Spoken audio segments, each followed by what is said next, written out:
Honorable Head of Department Plant Pathology, Dr. Professor Ali Anwar, esteemed Head of Department Entomology, Professor A. Mantu, respected resource person, Dr. Tanveer Ahmed Wani, Associate Professor, Division of Plant Pathology, and Dr. Zahmoor, Associate Professor, Division of Plant Pathology, Shalimar, their participants, Assalamu Alaikum. I wholeheartedly welcome you all in the second session. I hope you have enjoyed your lunch. So now let's start with today's first lecture delivered by Dr. Tanveer Ahmed Wani. Let me introduce our professor with all of you. Dr. Tanveer Ahmed Wani has been with this university since 19 years. He's a 19 years of experience. Sir has more than 50 publications, among which mushrooms, from mushrooms there are 10 publications. Sir has passed out almost 8 master's students, 2 to 3 PhD students, and there are undergoing 4 to 5 students presently working under Dr. Tanveer Ahmed Wani. Sir, I please welcome you on the stage for the lecture. Assalamu alaikum and good afternoon to all of you. So I once again welcome you all for this session. So my lecture is on this introduction to mushrooms, nutritive value and commonly cultivated edible mushrooms. So let me come to the mushrooms. First of all, what are mushrooms?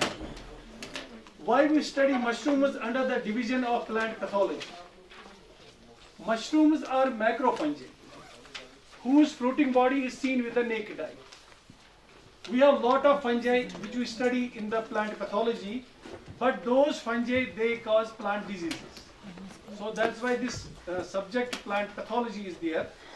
But this mushroom is a macrofungi. That is, we can see this mushroom with our naked eye. It is macro. Macro means we can see with the naked eye. And micro means for which we have to use the microscope. So mushrooms are macrofungi whose fruiting body is seen with the naked eye. Okay? Then they are high in proteins, low in fat, low in carbohydrate supplements. So if we see mushrooms, they have the highest value of the proteins. They come in between meat and vegetables as per the protein value is concerned. They are low in carbohydrates. Carbohydrates जो हमें energy देता है, मतलब जिससे हमें ये अब डर रहता है कि कार्बोहाइड्रेट्स की वजह से कि हमें फैट डिपॉजिट ज़्यादा ना हो जाए, और इनमें क्या है कि they don't have this cholesterol. Fat इनमें बहुत ही कम होता है और कोलेस्ट्रॉल इसमें तो होता ही नहीं है. They are placed between meat and vegetables. They are rich in proteins. इसमें पूरे सब जो 9 essential amino acids है वो मशरूम्स में होते हैं. जो भी लाइसिन, ट्रिप्टोफैन वगैरह जो होते हैं ना, जो 9 एसेंशियल अमीनो एसिड्स होते हैं वो मशरूम्स में होते हैं. तो उसके अलावा इसमें विटामिन्स होते हैं. विटामिन बी कॉम्प्लेक्स होता है, इसमें B1 होता है, B2 होता है, B3 है, B5 है, B7 है, B9 है, B12 है, विटामिन डी है, विटामिन के है, और इसके अलावा इसमें मिनरल्स होते हैं. मिनरल्स जैसे पोटेशियम है, फास्फोरस है, जिंक है, कॉपर है, सेलेनियम है, ये भी मशरूम में होते हैं. अगर हम देखें वेजिटेरियन लोगों के लिए ये एक कुदरत का एक तोहफा है, क्योंकि वेजिटेरियन लोग तो मीट खाते नहीं है. अब उनके लिए एक कुदरत का तोहफा है कि क्योंकि इसमें प्रोटीन्स बहुत ज़्यादा है. तो mushrooms absorb nutrients from the substrate. ये क्या करते हैं, ये अपना जो न्यूट्रिशन होता है वो सबस्ट्रेट से लेते हैं. It does not require sunlight for their growth. इनमें जैसे कि बाकी प्लांट्स में क्या होता है ना, उनके लिए सनलाइट जरूरी होती है फोटोसिंथेसिस के लिए, मगर मशरूम्स के लिए ऐसा नहीं है. मशरूम्स के लिए सिर्फ आपको देखना है कि आपका वेजिटेटिव ग्रोथ के लिए क्या टेम्परेचर रहे, रिप्रोडक्टिव ग्रोथ के लिए क्या रहे. वो हम आपको धीरे धीरे दिखा देंगे कि आपको किस वक्त किस टेम्परेचर की जरूरत है. आपको जैसे this is the nutritive value of the mushrooms. Protein अगर हम इसमें देखें, अगर हम मशरूम इसमें ड्राई मशरूम में देखें, इसमें 20 से 30% होता है प्रोटीन्स. ड्राई मशरूम की बात मैं कर रहा हूँ. फ्रेश मशरूम में अगर हम देखें, फ्रेश मशरूम में 90% वाटर होता है. उसका नहीं, उसकी बात नहीं है. This is the fresh mushroom, this is the dry mushroom. ठीक है ना.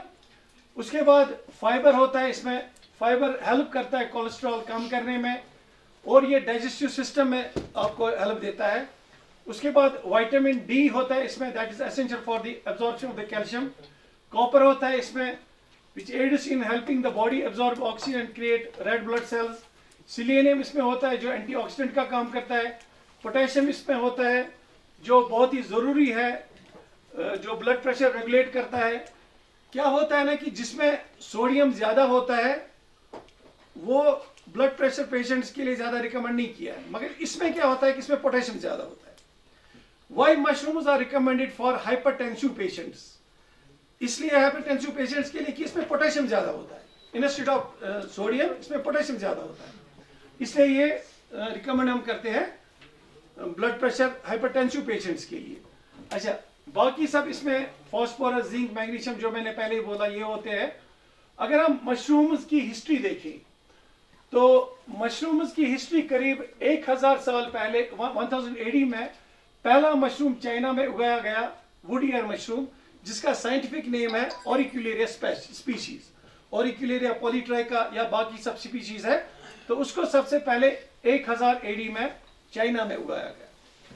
उसके बाद 1630 में जो हम ये व्हाइट बटन मशरूम कल्टीवेट करते हैं यहाँ आजकल, उसको सबसे पहले फ्रांस में कल्टीवेट किया 1630 में।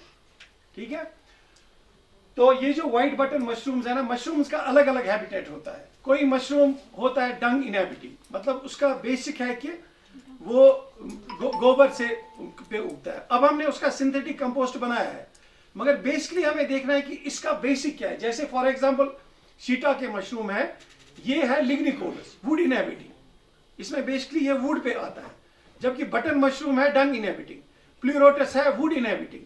तो इन सब बारे में पहले हमें बेसिक पता होना चाहिए कि किस पे है, फिर उसके बाद हम उसी हिसाब से सिंथेटिक कंपोस्ट बनाते हैं और उस पे उसको उगाते हैं। उसके बाद हम पैडी स्ट्रा मशरूम है, ओल्गारला वोल्वेशिया, ये चाइना में उगाया गया 1700 AD में सबसे पहले। उसके बाद ओइस्टर मशरूम, जिसको हम डिंगरी मशरूम कहते हैं, प्लूरोटस ओस्ट्राटस या प्लूरोटस सजोर काजू, ये सबसे पहले कल्टीवेट किया ट्री स्टम्प्स पे, क्योंकि जैसे मैंने अभी आपको बताया ये है वुड इनहैबिटिंग फंगस, जबकि button mushroom is dung inhabiting fungus. तो फंगस इसलिए है कि basically mushroom is a fungus, वो मैंने पहले आपको बोल दिया कि basically mushroom is a fungus. 1961 में बटन मशरूम की कल्टीवेशन सबसे पहले हिमाचल प्रदेश में सोलन में शुरू की गई। ठीक है, जो इस वक्त directorate of mushroom research station Solan के नाम से, वहां से 1961 में इसकी कल्टीवेशन शुरू हो गई। उसके बाद 1964 में इसकी कल्टीवेशन यहां शुरू होगी लाल मंडी श्रीनगर में। ठीक है ना, हालांकि हमारे कश्मीर में बटन मशरूम के लिए इतना मौजून टेम्परेचर है कि हम अगर चाहें ना, नेचुरली हम 2-3 बार तो हम साल में इसको under natural climatic conditions cultivate कर सकते हैं। बाकी अगर हम चाहेंगे उसके बाद हम इसको पूरे साल भर भी कल्टीवेट कर सकते हैं, मगर हमें टेम्परेचर कुछ मैनिपुलेट करना पड़ेगा। फॉर एग्जांपल वेजिटेटिव ग्रोथ के लिए टेम्परेचर इसमें चाहिए अराउंड 25 डिग्री सेंटीग्रेड, और रिप्रोडक्टिव ग्रोथ के लिए इसमें चाहिए 14 to 18 डिग्री सेंटीग्रेड। ठीक है ना, क्या होता है कि जैसे एक, मैं इस स्लाइड को पीछे करता हूं पहले, इसको इस स्लाइड में फिर से आता हूं। तो जैसे कि मैंने आपको बताया कि मशरूम में क्या होता है कि इसमें 2 स्टेजेस होते हैं। जैसे एक पेड़ के लिए सीड का होना जरूरी है, मशरूम के लिए स्पोर का होना जरूरी है, या फिर किसी भी फंगस के लिए। फंगस में स्पोर होता है, अगर हम प्लांट से कंपेयर करें तो मशरूम में स्पोर होता है, प्लांट में सीड होता है। जिस तरह से एक सीड जर्मिनेट होता है, इसी तरह से स्पोर जर्मिनेट होता है। स्पोर जब जर्मिनेट होता है तो हाइफा बनाता है, जब हाइफा फिर से ब्रांच करता है, हाइफे बनते हैं, और ये फिर माइसिलियम बनाता है पूरा। ये माइसिलियम उस कंपोस्ट में, जो कंपोस्ट होता है उसमें फैलता है, उससे अपना न्यूट्रिशन ले लेता है। इसको हम बोलते हैं वेजिटेटिव स्टेज, मतलब वो स्टेज जिसमें ये वेजिटेटिव ग्रोथ करे, जैसे कि एक प्लांट अपनी शाखें बढ़ाता है, पत्ते फैलाता है, इस स्टेज तक हम बोलते हैं इसको वेजिटेटिव स्टेज, है ना। ठीक, उसके बाद जब ये प्लांट फ्लावरिंग में आ गया, अब फ्रूट बनाएगा, इसको हम बोलते हैं रिप्रोडक्टिव स्टेज। ठीक है ना, इसी तरह से एक मशरूम के लिए, इसके लिए चाहिए वेजिटेटिव ग्रोथ। फॉर एग्जांपल मैं आपको यहाँ बटन मशरूम की बात बताता हूँ। बटन मशरूम के लिए हमें वेजिटेटिव ग्रोथ के लिए चाहिए अराउंड 25 डिग्री सेंटीग्रेड, 22 से 25 डिग्री सेंटीग्रेड, और हमें रिप्रोडक्टिव ग्रोथ के लिए चाहिए 14 to 18 डिग्री सेंटीग्रेड। ये हमारा पहला ये स्टेप है कि ये हमारा फुलफिल होना चाहिए। उसके बाद सेकंड स्टेप हमारा है कि हमारी मतलब ह्यूमिडिटी कितनी है, humidity should be more than 85%। उसके बाद तीसरी जो रिक्वायरमेंट है कि फ्रेश एयर आना जाना चाहिए। देखिए मशरूम में कार्बन डाइऑक्साइड लेवल जो कमरे की होती है ना, वो अबव 1500 ppm नहीं जानी चाहिए। यूजुअली अगर आप देखेंगे बाहर, अगर हम अभी देखेंगे कार्बन डाइऑक्साइड की लेवल होती है यूजुअली अराउंड 300 ppm या 400 ppm, मगर कमरे में चूंकि हम कार्बन डाइऑक्साइड एक्सेल करते हैं ना, हम लेते हैं ऑक्सीजन और कार्बन डाइऑक्साइड देते हैं, तो कमरे में कार्बन डाइऑक्साइड की लेवल बड़ी होती है। इसी तरह से जो मशरूम का कमरा हो, इसमें कार्बन डाइऑक्साइड लेवल 1500 ppm तक ठीक है, मगर उसके बाद इसमें वेंटिलेशन होनी चाहिए। तो कहने का मतलब है you can cultivate mushroom anywhere अगर आपके पास 4 एसेंशियल कंडीशंस हो। That is number 1 is temperature, number 2 is humidity, number 3 is well ventilated room, and number 4 is good spawn. Spawn क्या होता है? That is the seed of the mushroom. Basically in lemons language that is seed of the mushroom, spore जिसपे होते हैं ना इसके mushroom के। अगर ये 4 चीजें हमें हो तो हम मशरूम को पूरे साल भर उगा सकते हैं।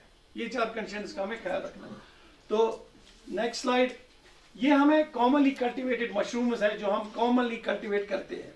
इसमें वाइट बटन मशरूम, जिसका साइंटिफिक नेम है एगेरिकस बाइस्पोरस, इसको वर्ल्ड वाइड कल्टीवेट किया जाता है। जैसे मैंने आपको बोल दिया, इसमें वेजिटेटिव ग्रोथ के लिए 22 से 25 डिग्री टेम्परेचर होना चाहिए और रिप्रोडक्टिव ग्रोथ के लिए 14 से 18 डिग्री। इसी तरह से इसका दूसरा है एगेरिकस बाइस्पोरस की दूसरी एक स्पीशीज है एगेरिकस बाइटॉर्कस, जिसको हम बोलते हैं हॉट बटन मशरूम, जिसके लिए थोड़ी सी टेम्परेचर रिक्वायरमेंट ज्यादा है।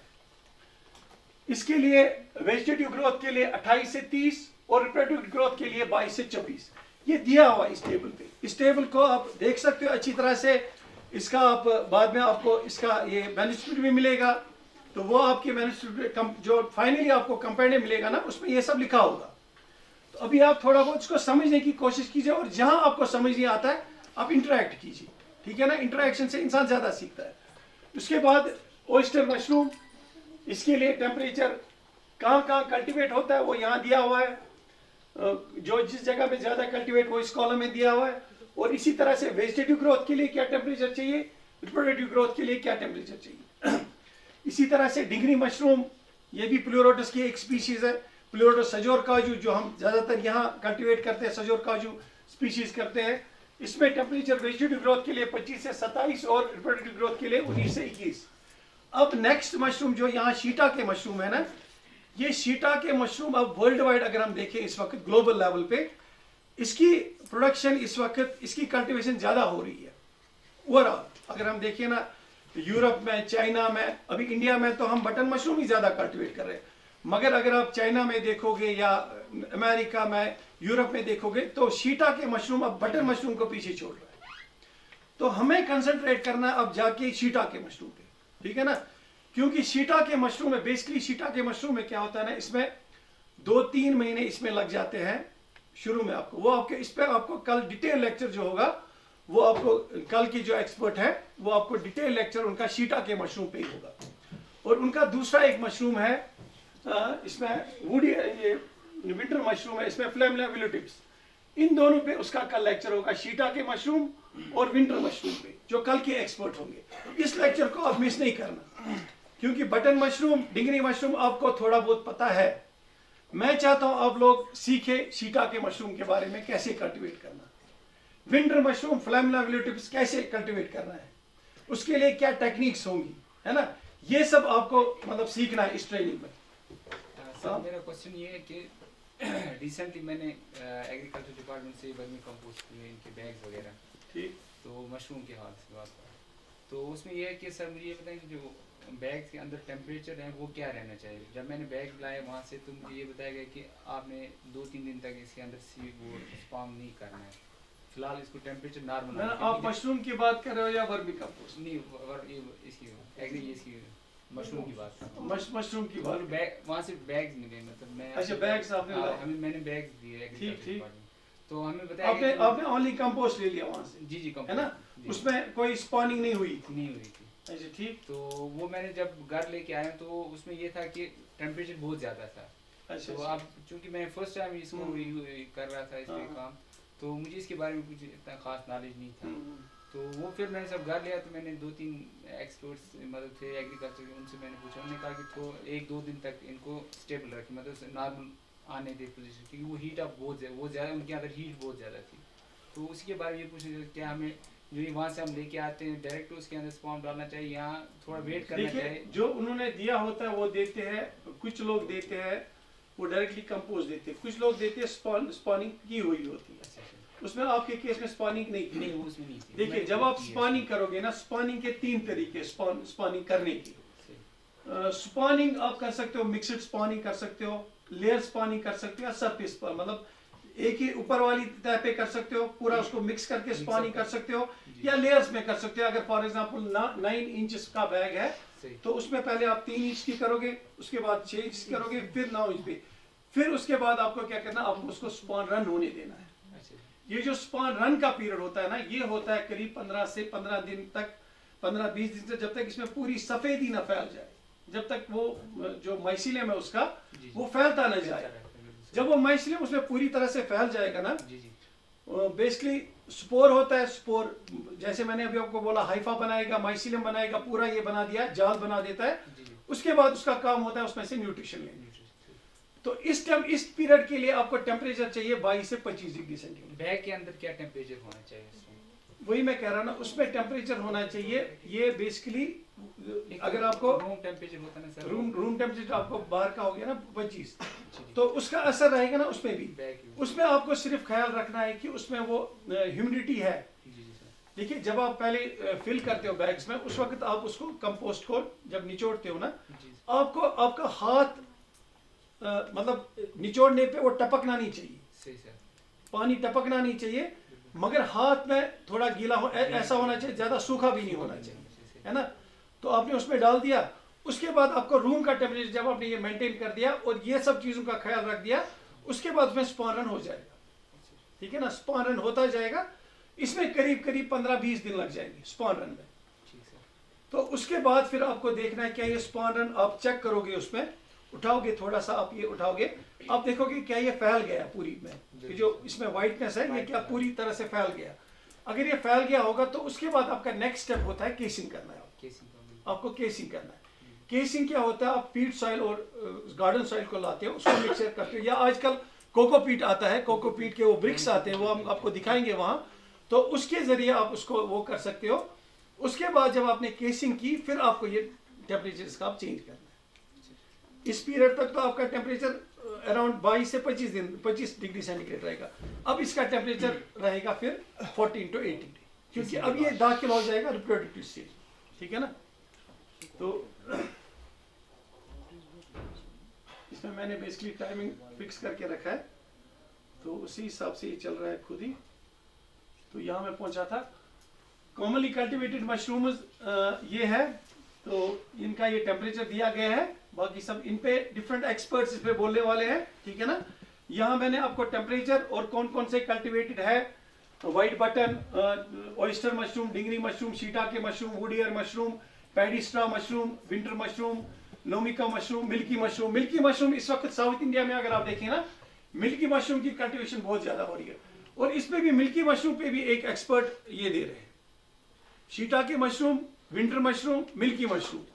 और गैनोडर्मा पे हमारे एक एक्सपर्ट आ रहे हैं, डॉक्टर परवेज साहब शालीमार से आ रहे हैं, वो उस पे दे रहे हैं, गैनोडर्मा पे मेडिसिनल मशरूम है वो। उस लेक्चर को भी आप मिस नहीं, इसमें ऑलमोस्ट सभी लेक्चर्स इंपॉर्टेंट है, लेक्चर्स भी इंपॉर्टेंट है और प्रैक्टिकल डिमॉन्स्ट्रेशन भी इंपॉर्टेंट है। नजीब साहब आ रहे हैं वहां से, डॉक्टर नजीब साहब, उसको करीब 10-15 साल हो गए मशरूम पे काम करते हुए, मशरूम सेंटर की वो इंचार्ज है।